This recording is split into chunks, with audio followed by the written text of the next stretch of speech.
Hi, welcome back to another 90 Day Fiancé recap. This episode of The Single Life, Season 4, Episode 10 was great. It was so good, especially because of Natalie. I swear Natalie is putting in the work. Thank you so much, but I am going to save her for last. I did feel like every segment was pretty good, and I cannot wait to talk about it. And then at the very, very, very end of the video, I have a little teeny tiny surprise. So maybe you'll see it, maybe you won't, but if you do, let me know in the comments. And without further ado, let's get into the recap. We're obsessed with TLC and all the trashy reality TV. It's a recap. It's a recap. It's a recap. The title of this episode is Veronica Says Goodbye. Wow, these episode titles are the worst and the laziest things I've ever seen. Let's start with Miss Debbie. So, Miss Debbie and Reuben grab some drinks after their graffiti activity. She loves a mojito. Get me a mojito, Reuben. Now, Reuben wants to talk to Debbie about her ex, Oshama. So they sit down and Reuben says, Julian told me about your last relationship and how you moved to Morocco for him. And then her eyes get so big because she wasn't expecting that. I laughed my ass off at her reaction. And he continues and he's like, and I heard he was 20 years old. And she's like, No, Reuben the Cuban, he wasn't 20 years old. And I was like, yeah, he was 24, whatever, the same thing. And she's speechless. She doesn't know what to say because she purposely didn't tell Reuben about Oshama because she's really embarrassed by it. Because remember the first guy she went on a date with and she told him about Osama and he was just like, whoa, red flag. So she didn't want to tell Reuben about it just yet. She wanted to, form a connection first and ease into it. But now Julian's already told him about it, so it kind of looks like she was hiding it from him. So she goes, Well, Reuben the Cuban, I've only known this gentleman for a few years, and he wasn't 20, he was 24. And Reuben's like, okay, early 20s, same thing. Well, I went over there with the intention of getting married and opening an art studio. And he goes, well, Debbie, if you still have ties to him, if you're still not over him yet, just let me know. And she's like, well, I help his parents out to make sure they live in a safe home, but we have no romantic connections. Reuben feels better after confronting her and talking about it, and he's pretty happy with the answer. So he tells her, I still want to get to know you. I love spending time with you, and let's just take things slow. And now Miss Debbie feels like she can breathe. Now let's talk about John, because he's in Texas to be with Megan, the love of his life. So he moves his stuff in, and she's like, welcome to your new house. And I don't know, they don't really do much. It's time for bed, I guess. I guess he got there pretty late. I don't know. And she was going to put River to bed. And the sleeping arrangement is that she is going to sleep with her daughter, and he is going to sleep in her daughter's room. She and River had been sleeping together forever, and so she doesn't want to just automatically ditch her daughter and go sleep with John. So they're going to have to slowly transition. Now, I did notice that John, when he went to bed, he just took off his sweater that he wore the whole day and slept in the jean shorts that he wore the whole day. Bedtime, huh? You know, my got going on here. Change is inevitable. It's the morning after, and John is out with his coffee in the backyard, enjoying it. Megan joins, and they talk about their sleeping arrangement once again. And he tells her, I can't wait to be sleeping in the same bed with you.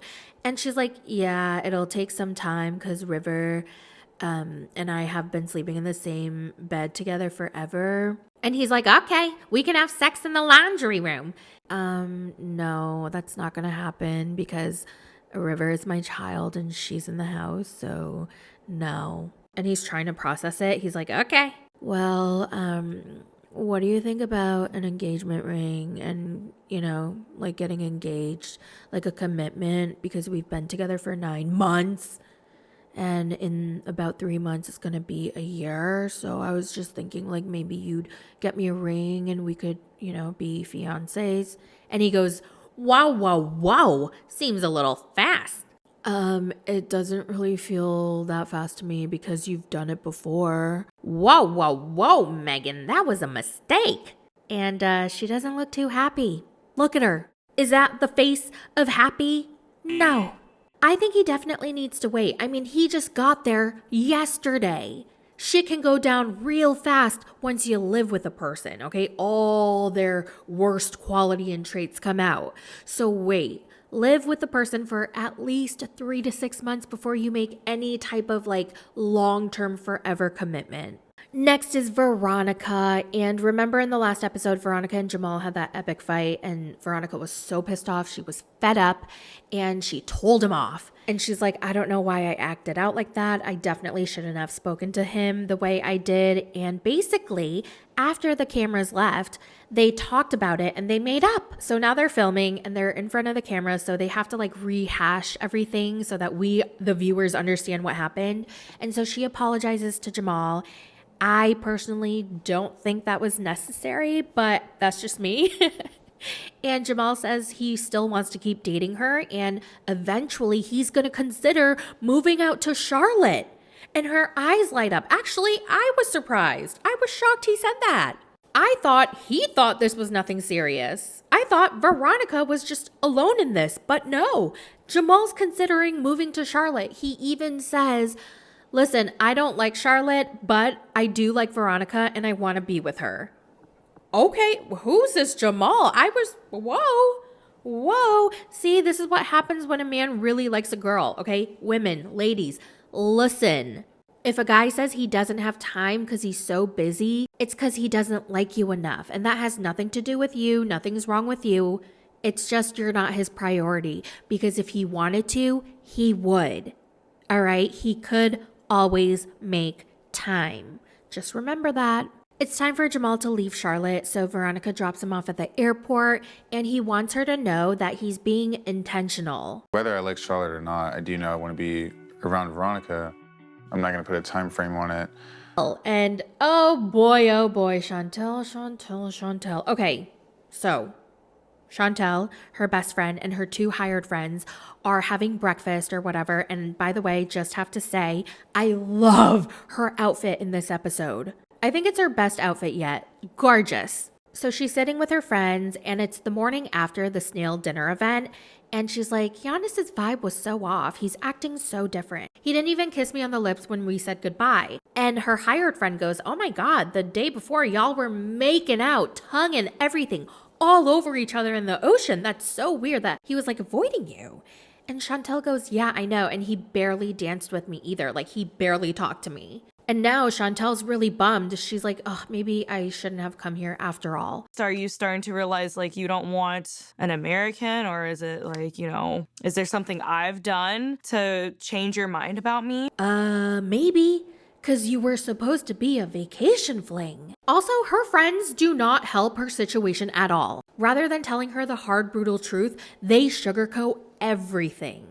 Oh, maybe he was shy. Oh, maybe he's insecure. Oh, maybe he thinks you don't like him. That's why he's being standoffish. Maybe you guys just need to talk it out. No, you should be telling her, forget about him. Let's just have fun on the rest of this vacation without him. You can find a new guy tonight. That's what I would be telling my friend, but Destiny, no. And the hairstylist or makeup artist or Mooney Booty, whatever, no. Chantel's like, Giannis reached out to me today and he wants to see me one last time and I don't know if I should go.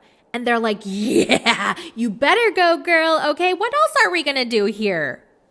Are you kidding? You're in mother effing Greece. Oh my God, these friends, they are just here to watch the train wreck. So I guess Chantel's gonna tell Giannis that she's gonna see him one last time. Last and very not least, we have Natalie. Oh my God. Cuckoo for Cocoa Puffs #1 and cuckoo for Cocoa Puffs #2. Now I see why Natalie is so batshit. Natalie's still mourning her non-relationship with Josh, and she's like, I can't believe I'm single again at 38. And her mom's like, that's okay, my sweet baby girl. I invited Michael to visit us, and he's gonna come. Aren't you so excited? And she goes, "Are you serious, Mom? Oh my goodness. I got to get ready. I need to look cute. I need to look like a movie star." And then she starts getting emotional. I don't know why the producers keep calling Michael for Natalie, because doesn't he have a girlfriend? How much are the 90-day producers paying him? Oh my God, this is where Natalie gets her Delulu from. Her mother. She's planting all these whack-ass ideas into her daughter's head. Like, Maybe you and Michael will get back together. I think Michael still loves you. Yeah, he must. I think you and Michael will get back together and have kids and start a family. How perfect. lady, stop! She even tells Natalie that getting back with him and having kids with him is the best chance of Natalie having her dream family. What the hell? And then she says, "I think I still have feelings for Mike." What? So nutty Natalie and her nutty mother go out to meet Mike at some farmer's market, and she's all nervous. She's thinking, oh my God, do I look cute? Do I look pretty? Is he going to be happy to see me again? And she tells her mom, wow, I never thought I'd be meeting Mike like this all over again. And her mom goes, well, I want you and Mike to be together and have kids. Lady, oh my God, she's cuckoo for Cocoa Puffs, like level 1000. And nutty Natalie tells her mom, yes, me too, mother. What the fuck is wrong with y'all? They say the apple doesn't fall far from the tree, but damn, in this case, the apple didn't even fall. It stuck, and the tree is poisoning the apple with her delusional, wacky, kooky ass thoughts. Then we see Big Boy Mike. He walks out. Natalie's mom runs in for a hug. And oh my God, if she likes him that much, maybe she should be the one to bury Mike. And when Natalie hugs him, she doesn't let go. You can see Mike trying to let go a couple times, and she just pulls him in tighter. Good, yourself? Good to see you. Good to see you.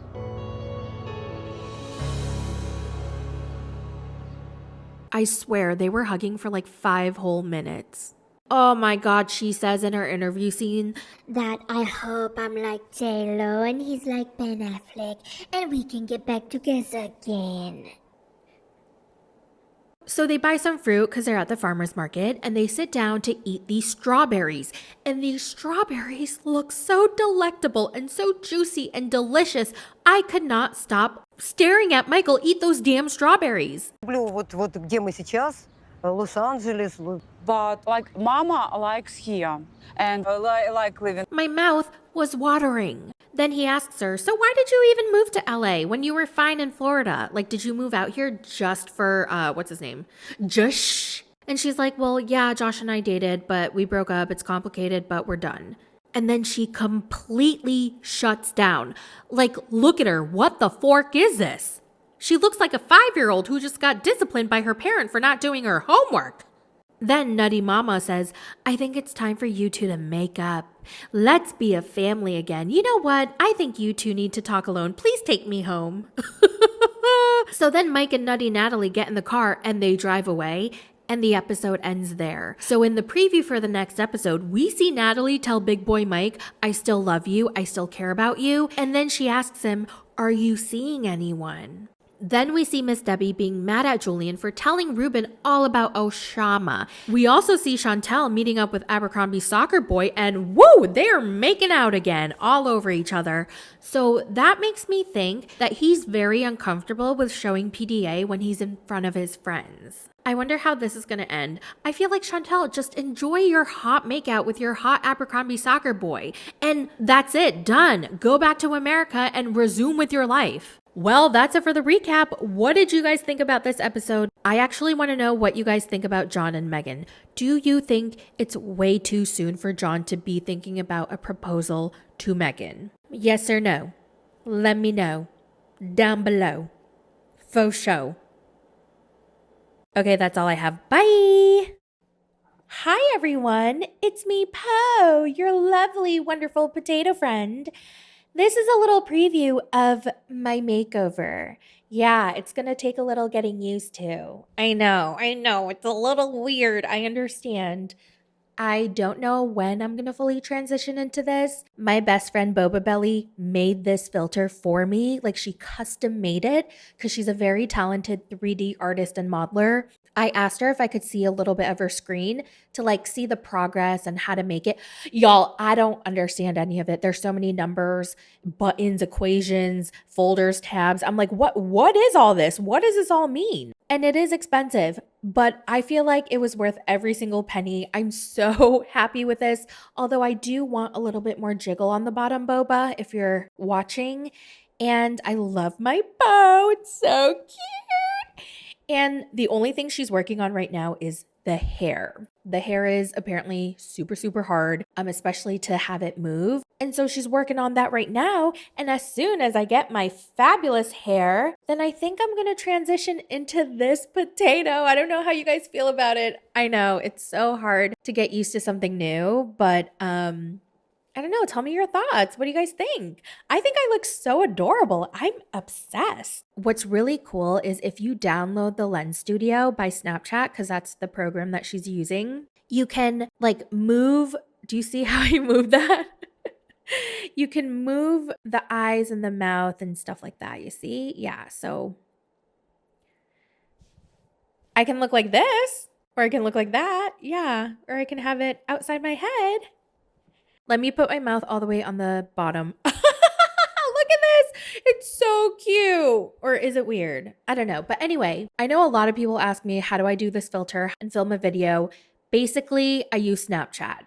And they have a bunch of filters that you can use. I know whatever Linda uses Instagram filters. So basically open up Instagram or Snapchat, use a filter that has a green screen, and that way you can put whatever background you want. If you want your own custom filter, you can go on Fiverr because I know there are artists who create custom filters for people and you can buy one. I don't know if Boba Belly's taking any customers. She really took this request as a favor since I am her best friend and I did introduce her to YouTube.